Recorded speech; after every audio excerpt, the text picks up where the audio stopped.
This one's called Who Are the Chosen Ones? How do you identify the chosen ones?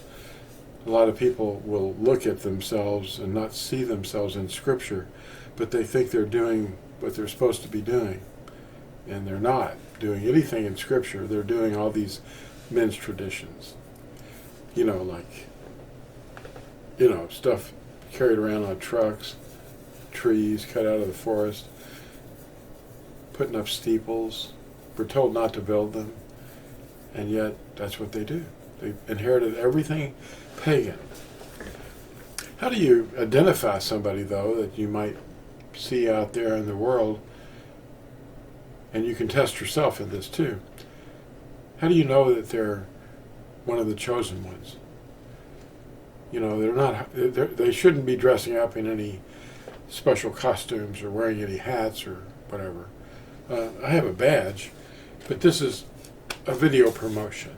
It's not how to identify. I could be a liar, but if I don't walk in the commandments and I wear this, don't be tricked.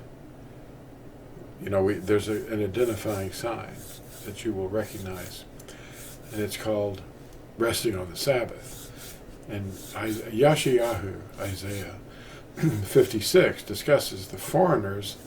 And let's consider foreigners. We're peculiar. We're foreign to this world.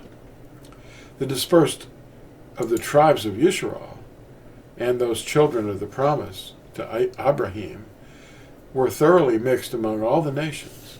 And this is true because this is what is stated in Yechezkel, or Ezekiel 36, verse 19, and Zephaniah, or Zephaniah 3, verse 9, and Uikra, or Leviticus 26, verse 33, Dabarim, or Deuteronomy 4, verses 23 through 27, and read all of Dabarim chapter 28. That's where the blessings and the curses are for obedience or disobedience. There's many other texts that describe multiple scatterings of the chosen ones.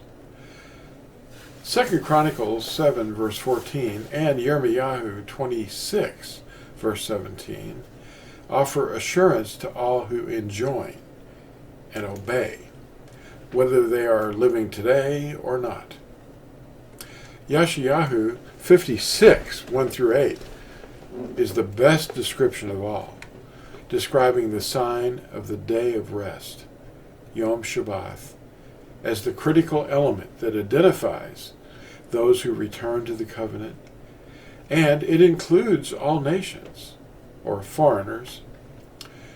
Verse 5 says these people will be given a name better than sons and daughters.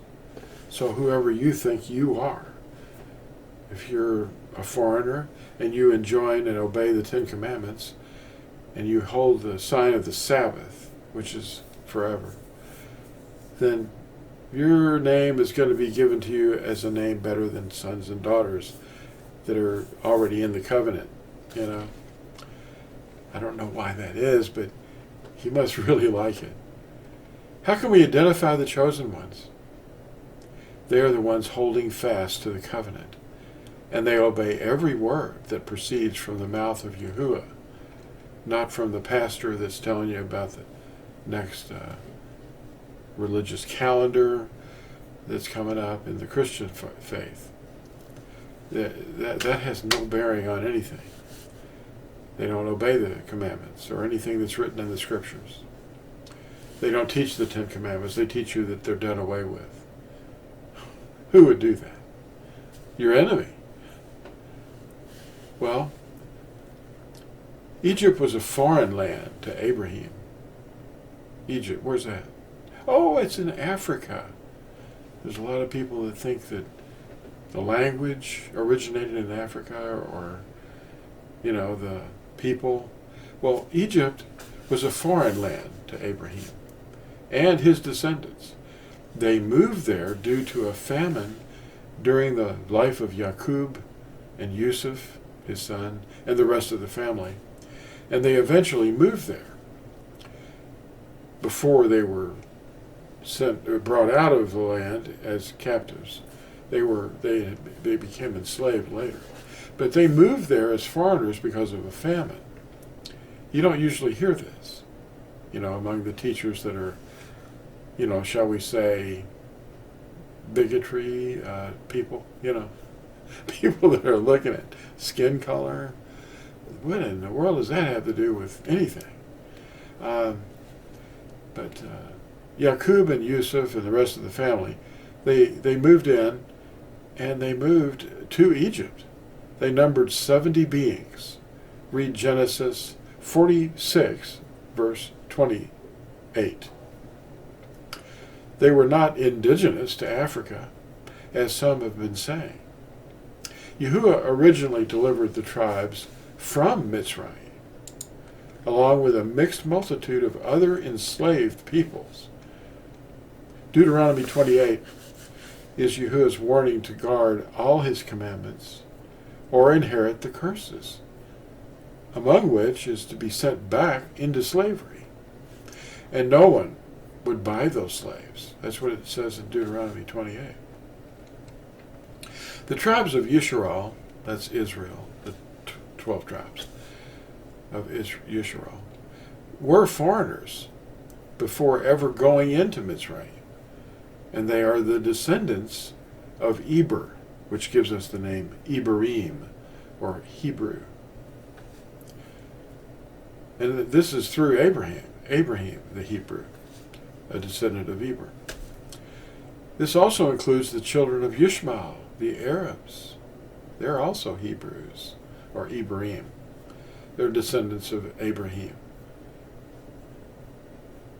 And they still use Hebrew, that language, to name their children. Miriam, Yusuf, Yaqub, and many more. Daud. They're all Hebrew names. The world is filled with teachers, but Yeshayahu 8 verse 20 helps us to perceive the good ones from the bad teachers. It says in chapter 8 verse 20, to the Torah and to the testimony, if they do not speak according to this word, it is because they have no daybreak. And that's in Yeshayahu or Isaiah 8 verse 20. But you should also see how that matches up with 1 Timothy verse 7. The chosen, that's what this video is about. The chosen are Yahuah's witnesses that he is Elohim. His sign forever between us is his Shabbat, the seventh day rest. It's a sign forever because we exist, then Yahuah exists. Otherwise we would be exterminated by the nations. He protects us. Yeshayahu 43, verses 10 through 12 says this. You are my witnesses, says Yahuah, and my servant, whom I have chosen, so that you know and believe me and understand that I am he. Before me there was no Al, or mighty one, formed, nor after me there is none. I am Yahuah, and besides me there is no deliverer. I have declared and delivered, and have made known, and there is no foreign mighty one among you. And you are my witnesses, says Yahuah, that I am Al. Thanks for watching, and we'll see you in the next exciting short video. Bye now.